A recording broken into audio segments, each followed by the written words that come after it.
Hey everyone, Matt aka Stormageddon here, podcaster, Twitch streamer, creator and producer of Side Quests, co-creator and co-producer of Fun and Games podcast, back with a brand new episode of Side Quests. And the game I'm talking about this time is a game that's really close to my heart.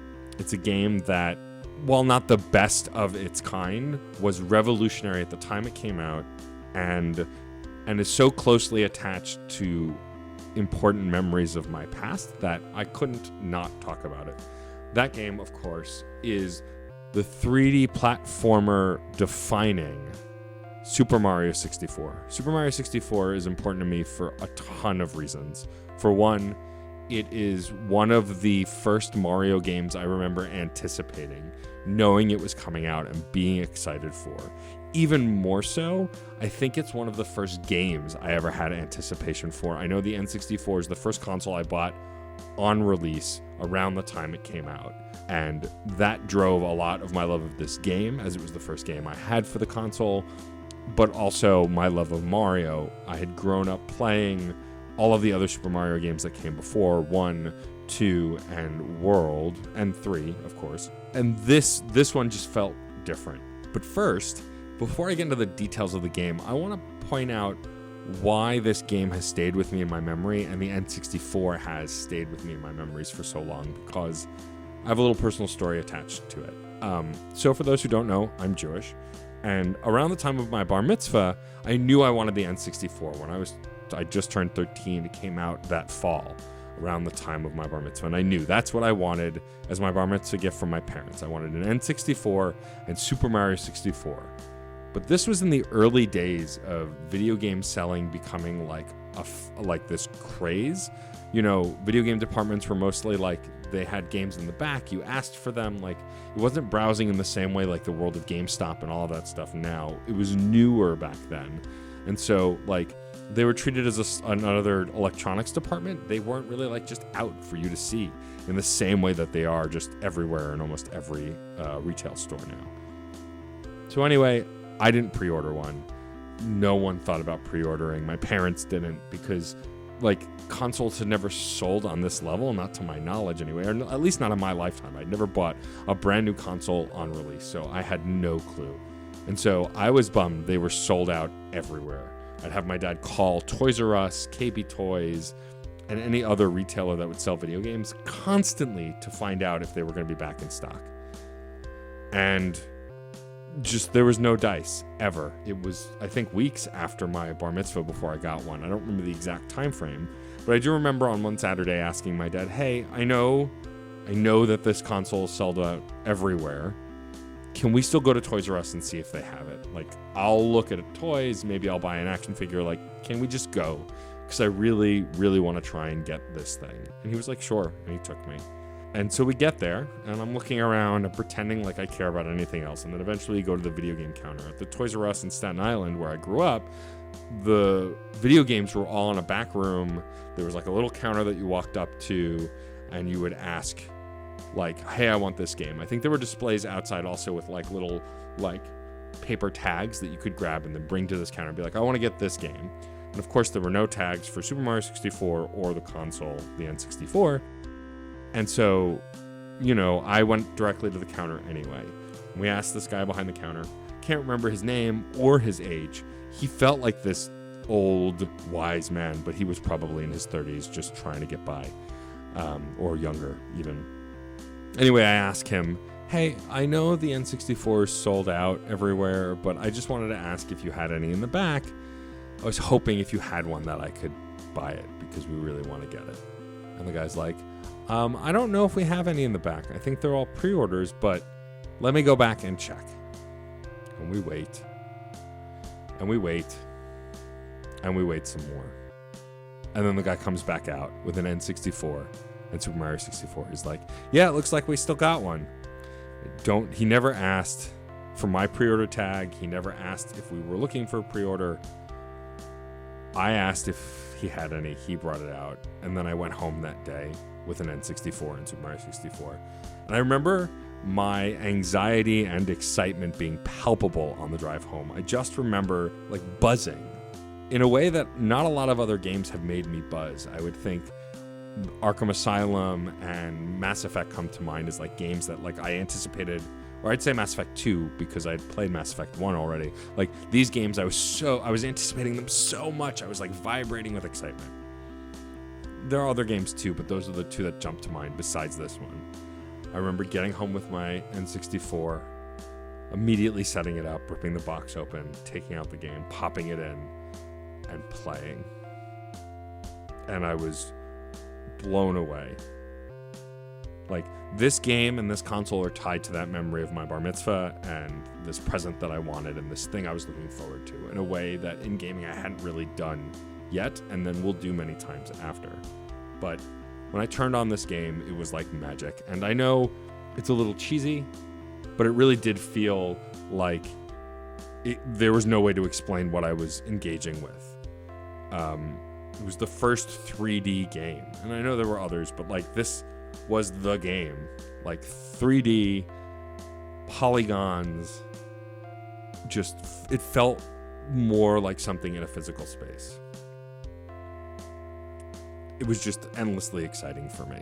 And that kind of buzz I felt again for other games, but not on the level of this. And even when the Super Mario 3D All-Stars collection came out, which I of course bought on the Switch, I felt those memories rush back to me when I booted up Super Mario 64 again, which I hadn't played in a very long time, and don't own an N64 or a copy of that game anymore. Let's talk about why this game is important in general, and also why it's important to me. It was the first 3D platformer, especially of note, with 3D controls in this expansive world. There was nothing like it. And I was blown away from it by moment one. I was absolutely in awe of its setup, how it looked, how it sounded. And we're going to get into all of that stuff. Starting with the stages and the worlds in this game. I can still hear the tune to Bomb Battlefield in my head as I speak. In fact, I'll pause so you can think about it too. If you've played it, of course. That said, the music, the sound, the look of these worlds in this game were astonishing at the time and still bring back such great memories now.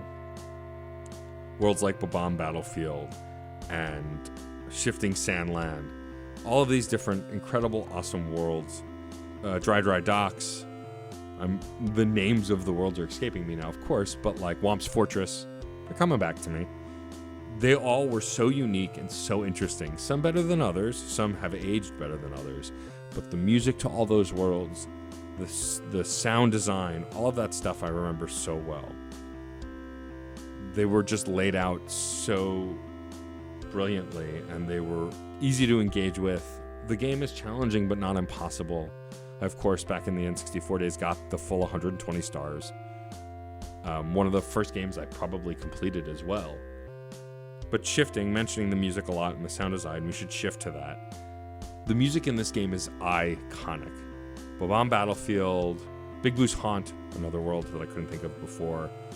Like I said, Womp's Fortress, the Bowser theme in this game had this like hard rock, doom, doom, doom, doom, doom, kind of like pounding boss battle theme, especially the first two Bowsers you fight. It just, the sound design, I can hear what a box sounds like when it explodes. Like, there are a lot of other games I've played that have stuck with me, and I can think about these sounds and probably remember like a Reaper horn from Mass Effect.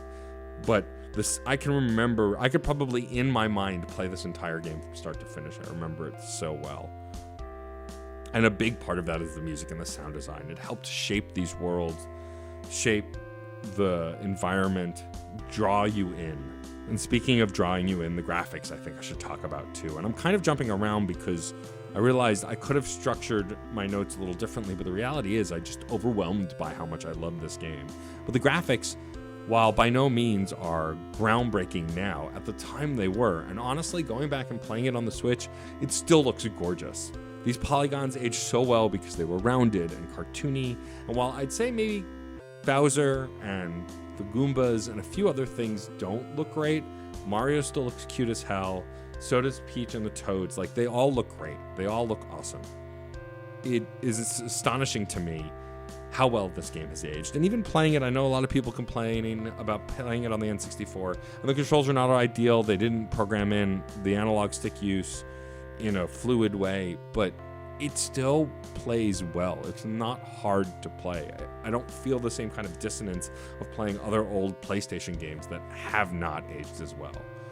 It's just incredible what this game laid the groundwork for, and everything I've talked about so far is absolutely that. This is also the first time Mario ever spoke. Charles Martinetti, who's been playing Mario and other Mario characters for so many years, this is where it started. This is the first time Mario had a voice. And it was great. The "It's me, Mario" has defined the character in everything else he's in. He says that often. It's probably the thing that Charles Martinetti gets requested to say constantly. This game just broke so many boundaries for not just Nintendo and not just Mario, but for platforming and game design in general. And it still has some of my favorite music. The metal cap music is also one of my favorite songs in all of Mario history. The power-ups in this game, the flying cap, the metal cap, and the translucent cap, or the phase cap, I don't know what it's officially called. All of them fun to use, really interesting, unique. And there are 120 stars in this game. And while I'll admit collecting the red coins or 100 coins in every stage does get tedious from time to time, and there are some stars that are a pain in the ass to this day that I don't want to do again, all in all, 90% of the collecting and the running around and the engaging in this world is still fun to this day. I love it so much.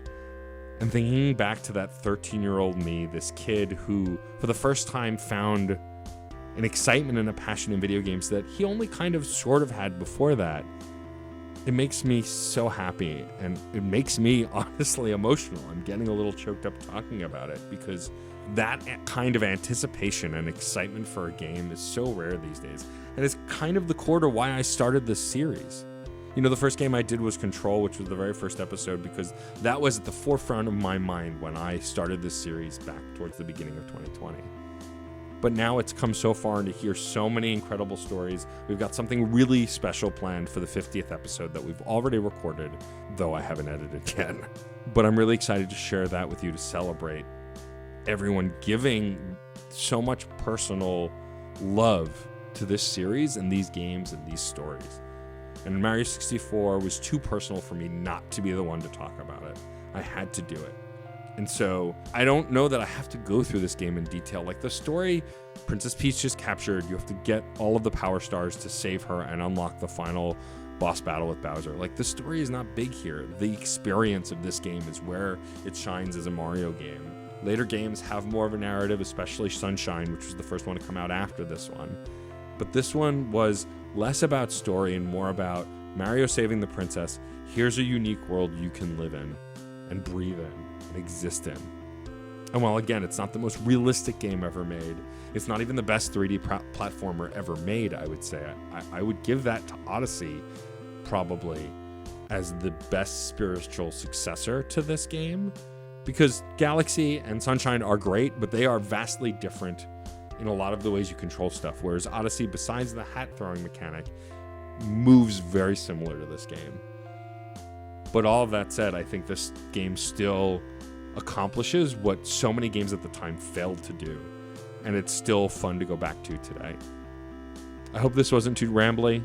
I hope that my love of this game and my tender memories of how I got to get to play it and experience it and be close to it made you smile. I know I could have gone deeper on a lot of stuff, but the reality is this is one of the most ubiquitous and well-known games in modern gaming history. But if you haven't played Mario 64, that said, it is available on the 3D All-Stars collection, which is a limited release. It's not going to be out. It's ending, I think, March 2021. They're taking it off the digital store.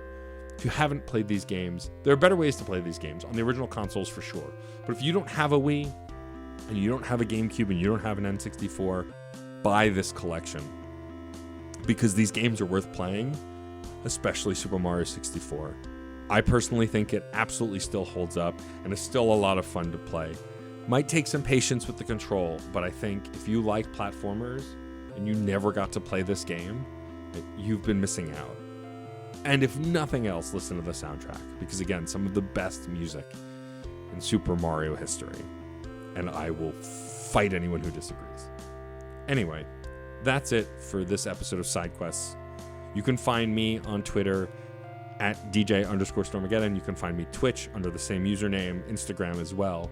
I do a ton of different podcasts, including the main show that this spawned off of, Fun and Games podcast that I do with my great and incredible host, Jeff Moonen.